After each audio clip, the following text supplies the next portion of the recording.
Assalamualaikum warahmatullahi wabarakatuh. Hello everyone, welcome to my video. Before getting into our material, let me introduce myself first. My name is Dea Putri Pratiwi and I am from Math 4 class. Happy watching! The media, the media. Halo teman-teman semua, jadi di video kali ini dia akan membahas mengenai rumus tenses. Teman-teman pasti udah nggak asing dengan rumus-rumus tenses nih, tapi terkadang teman-teman pasti bingung bagaimana cara membedakan rumus-rumus tenses satu dengan yang lainnya. Jadi di video ini dia akan membahas mengenai 5 rumus tenses. Yang pertama ada simple present tense. Yang kedua, simple past tense. Yang ketiga, ada past perfect tense. Yang keempat, ada present perfect tense. Dan yang terakhir, atau yang kelima, ada present continuous tense. Untuk mengetahui bagaimana rumus-rumusnya lebih lanjut, tonton video ini sampai habis ya. Happy watching! Rumus yang pertama, kita akan membahas mengenai simple present tense. Sebelum itu, kita harus mengetahui terlebih dahulu nih, simple present tense itu apa? Simple present tense adalah bentuk kata kerja dalam bahasa Inggris yang digunakan untuk menyatakan fakta, kebiasaan, atau kejadian yang berulang-ulang kali. Nah, bagaimana dengan rumusnya? Untuk rumus simple present tense, rumus kalimat positifnya itu terdiri dari subject plus verb 1, I atau IS plus object. Nah, negatifnya subject plus do atau does plus not plus verb 1 plus object. Nah, untuk interrogatifnya ada do atau does plus subject plus verb 1 plus object, dan jangan lupa kita tambahkan tanda tanya. Kita akan masuk nih ke contoh penggunaan simple present tense. Nah, untuk kalimat positifnya itu terdiri dari subjek. Subjeknya itu berupa contohnya Jaehyun watch K-movie every night. Nah, Jaehyun di sini sebagai subjek. Watches-nya itu sebagai verb 1 yang sudah ditambahi S atau IS. Terus yang ada K-movie every night itu sebagai objeknya. Untuk bentuk negatifnya, Jaehyun plus does plus not plus watch plus K-movie every night. Lalu yang di kalimat interrogatifnya itu does Jaehyun watch K-movie every night. Jangan lupa kita tambahkan tanda tanya. Nah, di sini kan ada do atau does. Teman-teman mungkin ada yang ingat atau mungkin ada yang lupa kapan penggunaan do dan kapan penggunaan does. Nah, do digunakan ketika subjeknya itu berupa I, you, they, we. Dan does digunakan ketika subjeknya itu berupa she, he, it. Nah, di contoh tadi kan itu kan Jaehyun. Jaehyun itu kan laki-laki atau he. Maka dari itu kita gunakan does sebagai to be-nya. Kita masuk ke rumus yang kedua. Tadi kan udah nih sudah simple present tense. Nah, sekarang yang kedua simple past tense. Nah, simple past tense itu apa sih? Simple past tense adalah bentuk kata kerja dalam bahasa Inggris yang digunakan untuk menggambarkan suatu peristiwa atau kejadian di masa lalu. Jadi, kejadiannya ini udah berlalu di masa lalu. Terjadinya di masa lalu, bukan di masa sekarang. Adapun rumus yang digunakan dari simple past tense, untuk kalimat positifnya itu terdiri dari subject plus verb 2 plus object. Kalimat negatifnya subject plus did not plus verb 1 plus object. Untuk kalimat tanya atau interrogatifnya itu did plus subject plus verb 1 plus object, dan jangan lupa kita tambahkan untuk tanda tanya. Nah, adapun contoh dari Simple past tense itu untuk kalimat positifnya. Enhypen came to Indonesia 2 weeks ago. Yang artinya Enhypen datang ke Indonesia 2 minggu yang lalu. Lalu bagaimana dengan kalimat negatifnya? Itu seperti ini ya teman-teman. Subject Enhypen did not come to Indonesia 2 weeks ago. Kan di rumus tadi udah disebutin tuh kalau dalam bentuk negatif dan interrogatifnya itu kembali lagi menjadi bentuk verb one atau kata kerja pertama. Jadi came di sini kita ganti menjadi come. Bentuk kata kerja pertamanya itu come. Kalau bentuk kata kerja keduanya itu kan came. Kita ubah lagi nih menjadi come. Jadi untuk negatifnya Enhypen did not come to Indonesia 2 weeks ago. Untuk kalimat pertanyaannya atau interrogatifnya itu did Enhypen come to Indonesia 2 weeks ago. Sampai sini udah paham teman-teman? Saya harap teman-teman udah paham ya. Kita masuk ke rumus selanjutnya. Nah, tadi kan udah dijelasin tuh, tadi ada 2 rumus. Yang pertama, simple present tense. Yang kedua, simple past tense. Sekarang kita masuk ke rumus yang ketiga, yaitu past perfect tense. Past perfect tense itu apa sih? Teman-teman ada yang tahu nggak? Benar sekali. Past perfect tense adalah tenses yang digunakan untuk menyatakan atau menggambarkan suatu tindakan atau peristiwa telah selesai terjadi sebelum tindakan lain terjadi di masa lalu. Maksudnya di masa lalu itu terjadi 2 peristiwa atau 2 tindakan teman-teman, yang mana ketika sebelum melakukan tindakan yang kedua ini, tindakan yang pertama ini selesai teman-teman. Jadi di tindakan yang pertama itu udah selesai terjadi, lalu barulah terjadi tindakan yang kedua atau peristiwa yang kedua. Kita masuk ke contohnya teman-teman. Dalam contoh past perfect tense ini untuk kalimat positifnya itu subject plus had plus verb 3 plus object.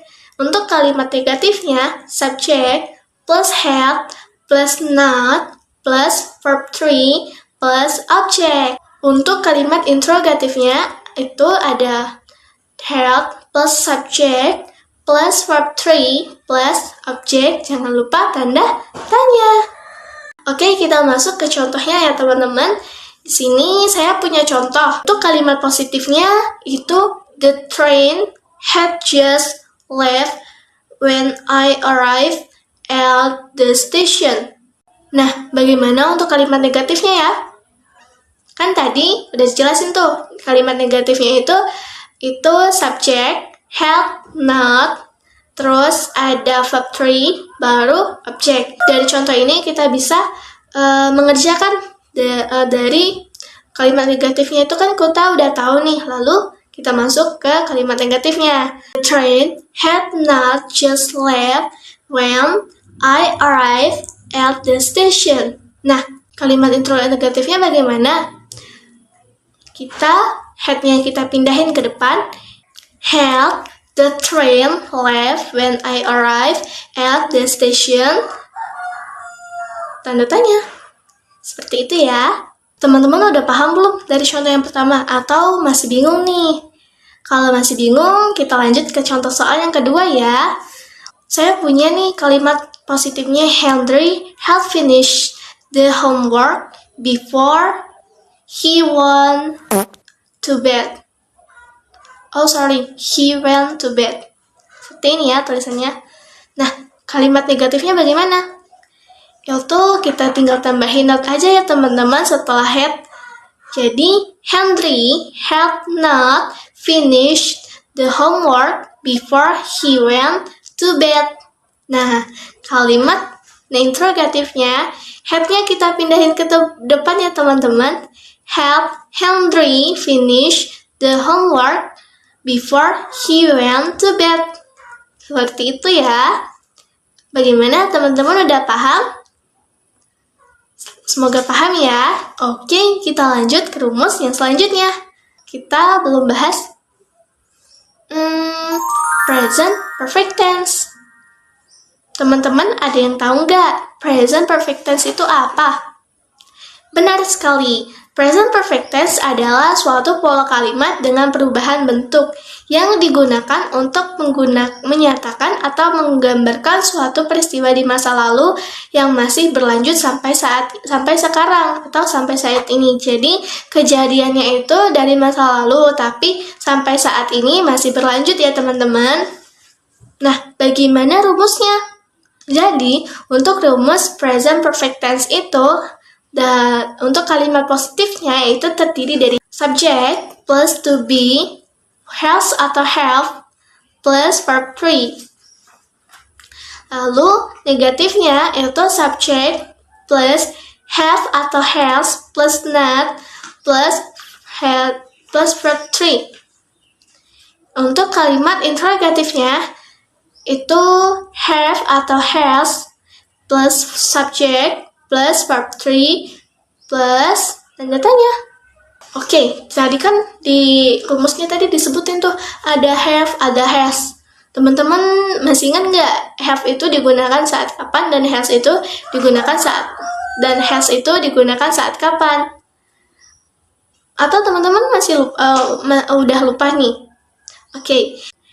Have itu digunakan ketika subjeknya itu berupa I, you, they, we. Dan has itu digunakan ketika subjeknya berupa she, he, atau it. Begitu ya teman-teman. Nah, tadi udah dijelasin tuh rumus-rumusnya seperti apa. Lalu selanjutnya seperti sebelum-sebelumnya, kita masuk ke contoh soal agar teman-teman semua lebih paham ya. Jadi, saya punya kalimat positifnya itu I have painted the lake. Lalu bagaimana kalimat negatifnya ya? I, betul, have not painted the lake. Betul. Nah, kalimat interrogatifnya itu have I painted the lake. Jangan lupa tanda tanya. Nah, teman-teman tahu nggak kenapa saya menggunakan have? Betul sekali, karena have itu kan digunakan ketika subjeknya itu berupa I, you, they, we. Jadi, saya menggunakan have karena subjeknya berupa I. Begitu ya. Nah, tadi udah disebutin ada 4 rumus dari tenses. Sekarang kita masuk ke rumus tenses yang terakhir. Apa teman-teman? Betul sekali, present continuous tense. Jadi, present continuous tense itu adalah bentuk kalimat yang digunakan untuk menggambarkan suatu peristiwa yang terjadi saat ini. Jadi, rumus dari present continuous tense itu bukan digunakan ketika kejadiannya itu terjadi di masa lalu ataupun masa depan ya. Jadi kejadiannya itu terjadi saat ini atau masa sekarang. Nah, bagaimana dengan rumusnya? Jadi, untuk rumus kalimat positifnya itu terdiri dari subject plus to be-nya itu plus to be-nya itu berupa am, is, atau are. Nah, am, is, atau are itu teman-teman tahu kan perbedaannya? Kapan penggunaan am, is, atau are? Jadi, saya jelasin ya. Am itu digunakan ketika subjeknya itu berupa I. Lalu is digunakan ketika subjeknya itu berupa she, he, atau it.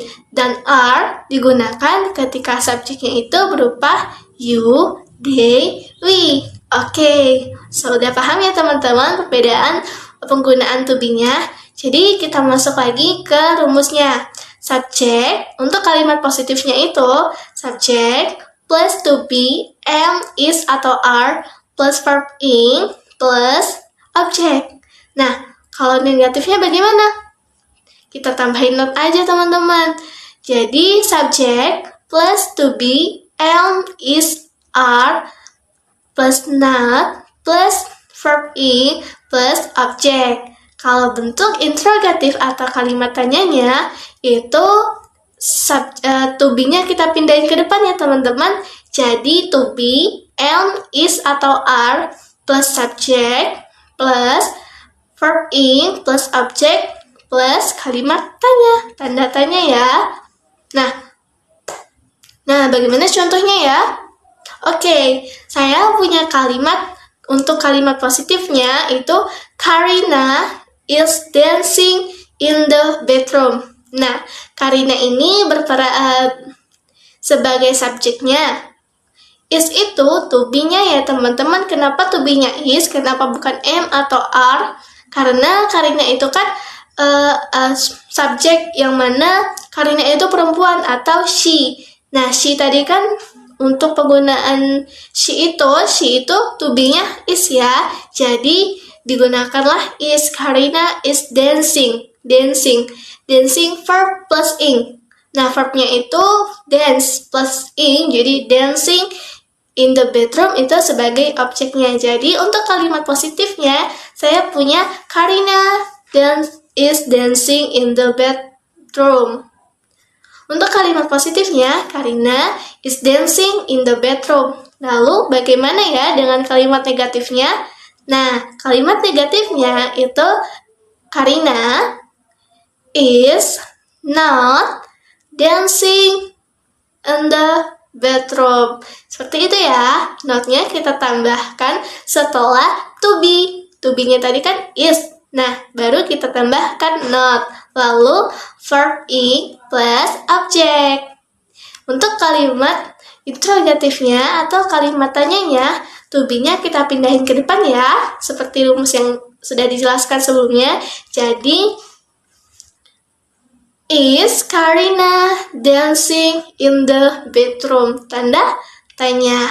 Seperti itu ya teman-teman. Nah, apakah teman-teman sudah paham semua nih mengenai perbedaan antara rumus-rumus simple present tense, simple past tense, past perfect tense, present perfect tense, yang terakhir ada present continuous tense. Saya harap teman-teman semua paham perbedaan antara rumus-rumus tersebut ya. Semoga apa yang saya sampaikan pada video kali ini bermanfaat untuk kita semua ya. Saya memohon maaf apabila terjadi kesalahan, baik yang disengaja maupun tidak sengaja. Saya akhiri. Wassalamualaikum warahmatullahi wabarakatuh. Dadah semuanya. Thank you for watching. Dadah.